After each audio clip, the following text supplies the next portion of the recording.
বিদেশ সচিব গিয়েছেন, মিটিং হচ্ছে, এক্ষেত্রে দাঁড়িয়ে যেই পরিস্থিতি দু দেশের মধ্যে তৈরি হয়েছে সেই বাতাবরণকে আদৌ সমস্যার সমাধানে বেরিয়ে আসবে?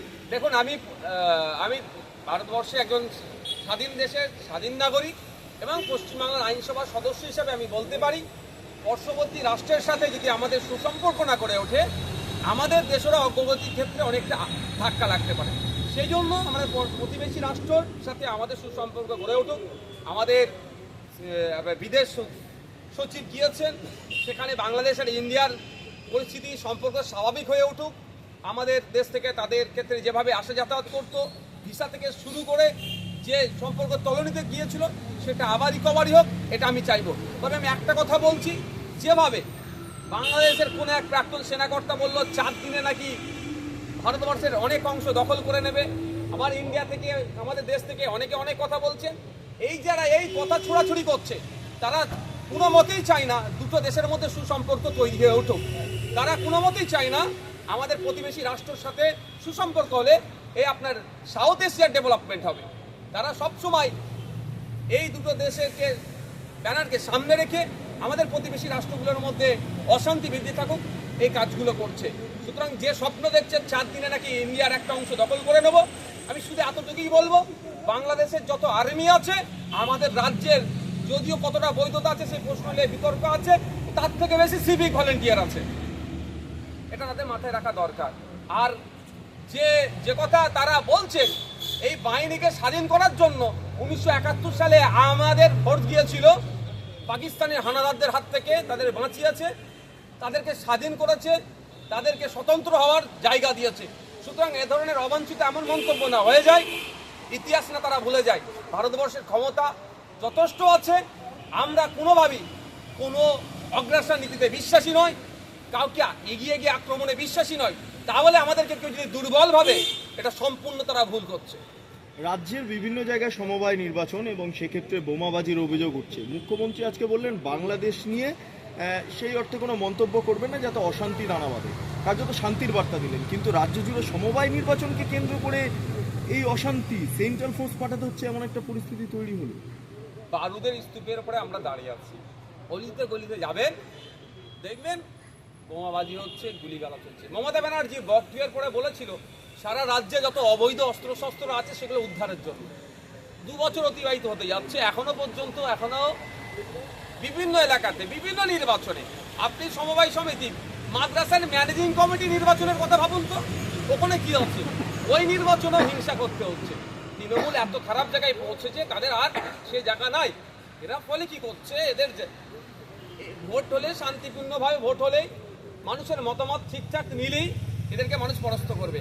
সেই জন্য এরা কি করছে, এটা হিংসা করে, বোমাবাজি করে, কোনো জায়গায় প্রশাসনকে কাজে লাগিয়ে এইগুলোকে ক্ষমতা ধরে রাখার চেষ্টা করছে। তবে এটা চিরস্থায়ী হবে না, ক্ষণস্থায়ী। এর জবাব মানুষ দেবে ঐক্যবদ্ধভাবে, এই হিংসার বিরুদ্ধে রুখে দাঁড়াবে। মুর্শিদাবাদে বোমা বাঁধতে গিয়ে হাত উড়ে গিয়েছে, আবার পরিবারের তরফে অভিযোগ তাদেরকে বোমা মারা হয়েছে। মুর্শিদাবাদের এই কন্ডিশন, আপনি মাঝে মধ্যেই যান সেখানে দলীয় কর্মসূচিতে অংশগ্রহণ করতে, আজকে এই ঘটনাটাই কিভাবে দেখবেন? সম্ভবত 3 জন নাকি হয় গুরুতর আহত হয়েছে বা মারাও গিয়েছে। মানে ভাবতে পেরেছেন আমরা কোন রাজ্যে বসবাস করছি? আমরা কোন রাজ্যে বসবাস করছি যেখানে দিনে দুপুরে এই ধরনের কাণ্ড ঘটে যাচ্ছে এবং থানার নাকের ডগায়, একদম প্রশাসনের নাকের ডগায় দেখা যাবে যারা এই ঘটনার সাথে যুক্ত সকলেই শাসকের সাথে তাদের দহরম মহরম। প্রশাসনকে এইগুলো থেকে দেখতে দেয়নি বলে এই দিন দেখতে হচ্ছে। প্রশাসনকে কঠোরভাবে যদি নির্দেশ দেয়, যে বা যারা সে তৃণমূলের হতে পারে বা বিরোধী হতে পারে, এই ধরনের অনৈতিক কাজের সাথে যুক্ত, তাদের বিরুদ্ধে কঠোর ব্যবস্থা নেওয়ার জন্য, তাহলে দেখবেন এই দিন আমাদের দেখতে হবে না। কিন্তু দুর্ভাগ্যের বিষয়, কে বোম মানছে, কে অনৈতিক কাজ করছে, তারাকে রাজনৈতিক পরিচয় খোঁজা হয়ে যাচ্ছে এবং প্রশাসনকে যদি শাসকের হয় তার বিরুদ্ধে অ্যাকশন নিতে বারণ হচ্ছে। তাহলে এই দিন দেখতে হচ্ছে। আর বাপ কেউ ছাড়ে না, নিজেদের বোমা মার থেকে নিজেও ক্ষতি হতে পারে, বা কেউ ছুঁড়েছে তাদের লোকই বানিয়েছে।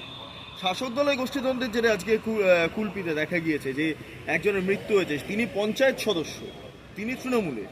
এই গোষ্ঠী কোন দল? ওখানকার যে অঞ্চলের দায়িত্বশীল আছে তিনি তো সরাসরি লোকাল বিধায়কের নামে অভিযোগ করেছেন। আর এটা তৃণমূলের নতুন নয়, বক্তিয়ার কথা দেখুন না, 11-র অধিক মানুষকে কুপিয়ে খুন করে সেখানে আগুন লাগিয়ে দিল গোষ্ঠীদ্বন্দ্বের জন্য। বর্ধমানে এক মহিলা সুসাইড করলো গোষ্ঠীদ্বন্দ্বের কারণে। আপনি উত্তর চব্বিশ পরগনার পানিহাটি এলাকায় দেখুন, যেখানে দেখুন না কেন যেগুলো হচ্ছে শুধু ভাগ বটরার লড়াই হচ্ছে, কে কন্ট্রোল করবে সিন্ডিকেট তার লড়াই হচ্ছে। এই জন্য তারা নিজেদের মধ্যে লড়াই করে মরছে। এটা আদর্শগত লড়াই নয়, মানুষকে পরিষেবা দেবো কী করবে তার লড়াই নয়, এটা শুধুমাত্র কে কন্ট্রোল করবে তার লড়াই চলছে। বলছি আজকে বিধানসভাতে আপনি মেডিকেল কলেজ নিয়ে একটা প্রসঙ্গ উত্থাপন করছিলেন, সিএম তখন উঠে আপনাকে রেসপন্স করলেন, আজকে কি হয়েছিল ঘটনাটা? দেখুন 2005 সালে রাইট টু ইনফরমেশন অ্যাক্ট তৈরি হয়েছিল। সেই অ্যাক্ট অনুযায়ী আমরা বিভিন্ন সময় বিভিন্ন দপ্তরে চিঠি করে থাকি সেখানকার তথ্য নেওয়ার জন্য। সাবির আহমেদ একজন প্রতিটি ট্রাস্টের একজন ন্যাশনাল রিসার্চ কোঅর্ডিনেটর তিনি, আর প্রতিটি ট্রাস্ট আমরা জানি কার, বিখ্যাত অর্থনীতিবিদের তার একজন, তিনি একজন উল্লেখযোগ্য সেখানে তার ভূমিকা থাকেন। তিনি তিনার গবেষণার জন্য কলকাতা ন্যাশনাল মেডিকেল কলেজকে তিনি আরটিআই করেছিলেন, কিন্তু দুর্ভাগ্যের বিষয় আরটিআই এর প্রতি উত্তরে যেগুলো চেয়েছেন সেগুলো প্রোভাইড না করে এই সাবির আহমেদের ধর্মীয় পরিচয় জানতে চাওয়া হয়েছিল, তার নাগরিকত্বের প্রমাণ দিতে বলেছিল। এই সাবির আহমেদ কিন্তু হঠাৎ একজন তিনি আরটিআই করছেন না, তার লাইফে প্রায় 2500-এর অধিক আরটিআই হয়ে গিয়েছে। তিনি বিভিন্ন সময় বিভিন্ন দপ্তরে স্টেট গভর্নমেন্ট না সেন্ট্রাল গভর্নমেন্টেরকেও কিন্তু তিনি আরটিআই করেছেন। সেই সময় যথাযথভাবে তাদেরকে তার যে আপনার যেগুলো জিজ্ঞাসা ছিল সেগুলো দিয়েছেন। ইভেন কেন্দ্রীয় সরকারের বিভিন্ন দপ্তরে যখন আরটিআই করেছেন একবারের জন্য নাগরিকত্বের প্রুফ চাইনি, কিন্তু রাজ্য সরকারের হেলথ ডিপার্টমেন্টের ন্যাশনাল মেডিকেল